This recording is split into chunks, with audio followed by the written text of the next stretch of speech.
Hello there. Here we are back for another week. I bet you had a really interesting week last week, listening to your thoughts, being the observer of that wonderful mind we have. And boy, I remember when I tried to control my mind, it even got worse for me. It got even more loud in my head. And that was good, although I didn't think it was good because it was harder to stop the chatter. But I eventually got used to taking charge of that chatter. Now that you've had this wonderful opportunity to look at your mind and be the observer of it, you found out a lot about yourself. I do remember very, very well finding out how boring I was. I was so totally boring because I kept thinking of the same things. Probably every 15 minutes, the same little thought would go through my mind. Not a good one, but some stupid thought that would hang around all day long. And I would bounce around with it. And I thought, oh my goodness, if I can stop thinking, what's going to happen to me? Well, I addressed that last week when I told you that I was worried when I stopped my thinking process. I thought, what will I do? How will I stand up? How will I move? What will get me out of bed in the morning if I don't have any thoughts? Well, the joy of this project that you're on, and it is a project. Listening and being the observer is definitely a project that you will be doing for a great deal of time. But it's worth your while, because to have that moment of clarity in the midst of all the clutter in your head is worth the effort you're putting into it. I repeat, it's worth the effort that you are putting into it. You see, as you kind of control the mind, the ego goes crazy. The ego likes to dance with the opposites, likes to think one thought 1 minute, 1 second, and think another one a second later. And the ego keeps busy, boop-de-boop, boop-de-boop. It keeps us busy all the time. Once we start getting into more control of that mind, our ego gets more pushy with us because it's feeling like it's going to get abandoned. And believe me, it is going to be abandoned, because our job is to abandon that ego and move with our soul. Our soul is behind the personality ego self that now is trying to come forward and pushing all the things that aren't working in the soul's best interest out of the way. Believe me, the ego will fight with you more than it's ever fought with you any other time, because it now knows you are on a trail to abandon it, to put it down, not let it take charge of your life, not letting it emotionally drain you, not letting it make decisions that are hurting you one way or another. Believe me, I fought that ego, oh my God. And the more I got close to the silence, the more it wanted to shout at me. And when I heard it shouting, I knew that it was my ego shouting loud. And I would say, you are not going to win. You will not win, because my soul is coming forth and taking charge of my life. I want to go into the next dimension of my beingness, and it doesn't require an ego or even a personality. That will be hard for you to understand at this point of your evolutionary process, but it's important for you to know that you will be fighting that albatross. It will try to strangle you, and you will not let it strangle you. You take charge of it. when it starts its little yeah, yeah, yeah, yeah, yeah, yeah, you can't do this thing, you say, no you don't. You get out of here. I don't want to pay any attention to you. All you're doing is trying to fog me up and get me to do things that I shouldn't be doing, and I know it. So get out of my way. I used to talk to my ego when my kids would go off to school. I would start talking to my ego and say, you just shut your mouth. I am tired of listening to you in my head. And the louder you try to get into my consciousness, the more protective I'm going to be of my soul. I'm going to protect my soul with gold because it wants to come forth. It wants to know itself in God. It's close to being at that point of its evolution to move right out of humanhood into the spiritual aspect of the soul. The spiritual aspect of the soul. And in the spiritual aspect, there is no personality. There is no ego. You might, when you see some of these great masters, they might seem like they have a personality and an ego, but they know that that's a car they're driving, and it has to be presenting what it needs to present to the public to help them to grow and to change. But it's not locked into it. You see, you will not be locked into any gear. You will be able to float from one process to another, one responsibility to another. If you're a parent, you are very strong in being a parent, and you do what you need to do.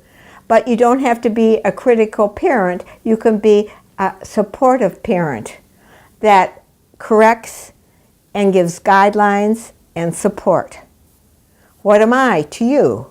I'm hoping that I am your friend that is giving you guidelines, giving you support, helping you to do your homework, helping you to master yourself so that you can be free to be more flexible.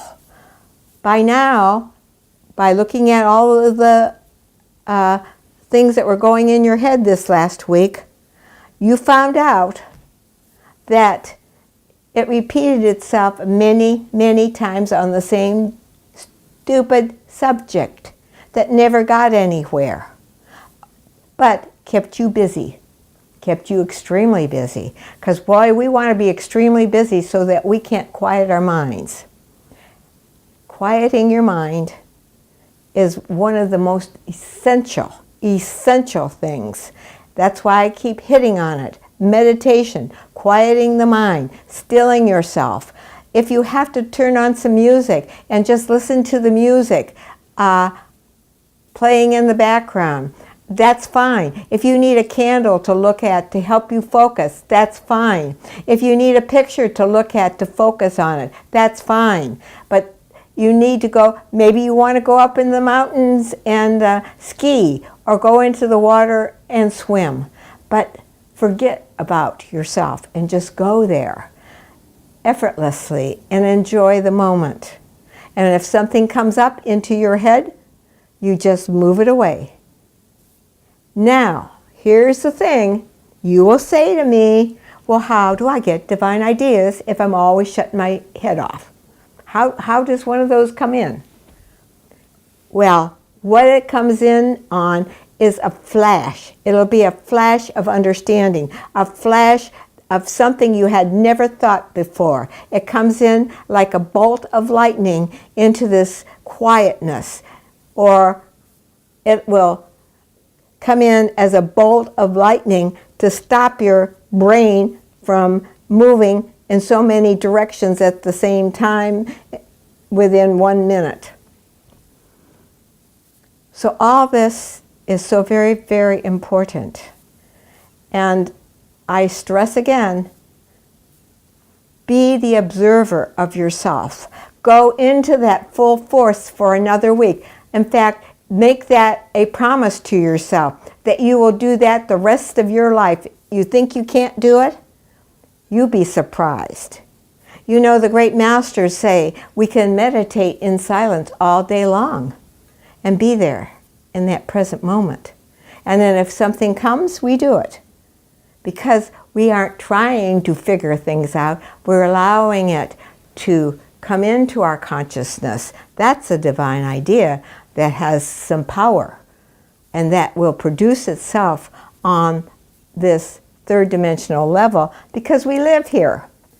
We live in a form, a body. But we don't have to be in the form. No. We can live our life on the other dimension, but be in a body form. Many masters have done this throughout the ages. Jesus, my goodness, he certainly did this. The Father and I are one, he would say. What was he talking about? I am in God consciousness. God consciousness is me. That's what he was saying to us when we take all the nonsense that everybody tries to put on some of those things. Just know that he is saying, I am one with the Father, the God consciousness, the supreme beingness. And that has many dimensions too. But it's a process. That'll be a wonderful process to go through. As you move through the fourth dimension, you move into another state of being. But we won't go there. Let's just get you out of the third. That's going to be enough hard work. But I'm going to tell you, the rest of it is wonderful. This part is difficult because we have an ego and we have a personality. And this is what makes it the hardest. And we know when our ego is yanking us around. We know when someone says something to us and we cower, or we are afraid, or we're anxious, or all the other adjectives I can use. You know. You're all smart enough to know, because you are listening to this video. This is not going to appeal to very many people, believe me. There's not very many people that want to do this. Very, very few people on this planet will even be interested in listening to this for 15 minutes. They would find fault with it. They would say all kinds of stuff. But Jesus talked about this. Buddha talked about this. All the great sages and all the great mystics and all the great saints talked about this process. In their books, they talked about it. Be in the now moment. You know that you've heard some of this, and you know that in the next 25, 30 years, reincarnation is going to be an accepted idea, accepted by 90% of people. This will be accepted instead of just about 20% of the people in the world accept it. Of course, the people in India, of course, they think we're heathens. What's the matter with us that we don't understand that here in America? So all these things are there for you to move into and understand the higher knowledge, the higher, bigger ideas, the greater expression of your God self must always be your focus, your desire. Your desire. I have to laugh at some of my students. They will say to me, but I didn't do it perfectly. Perfectly? Whose idea of perfect is there? If you did it with your heart and soul the best you could, you did it perfectly. If you can't meditate, but you try your darndest to do it, and you say, I'm not perfect, I get this, I'm not very good at meditating. Did you sit there? Yeah, I sat there. I tried to still my mind, but I don't feel like I can do it very well. If you sat there, even for 10 minutes, and you couldn't still your mind, but you tried, you have made an effort, and that effort will pay off. It's like anything else that we try. If the first time your parents put you on a bicycle, I'll tell you, they had to hang on and hold you up.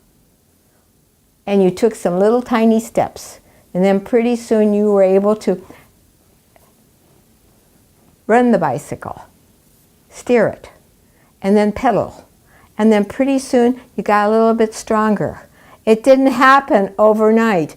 I don't know how people expect to be able to sit down and meditate, boom, boom, just like that, if they've never tried it and have not been privy to any meditation music, or have never heard of it, or have never been in the practice of stilling the mind. But if you're listening, I'll bet you money in other lifetimes you did meditate. Because you wouldn't be sitting here listening to me if you didn't somewhere know that I'm telling you the truth somewhere along the line, even though you don't quite know if you believe it or not. I understand that. We're all kind of skeptics when it comes to spiritual stuff. I was the big one. I just didn't want to just do whatever somebody told me to do. I had to find out for myself. And that's why I created the spiritual power tools. Use it to find out for yourself. There's tools in there to help you to do that. And I have that whole thing on the third dimension versus the fourth dimension. Look it over. In fact, I said I would talk about it this week, but I guess I got off on another vent because I realized a lot of you had problems stilling your mind this week because I heard about it. So I wanted to give you some more support in that. So this is my story for today, and I will see you next week. And I'll bet you will be observing. I empower you to be a great observer. Bye-bye for now.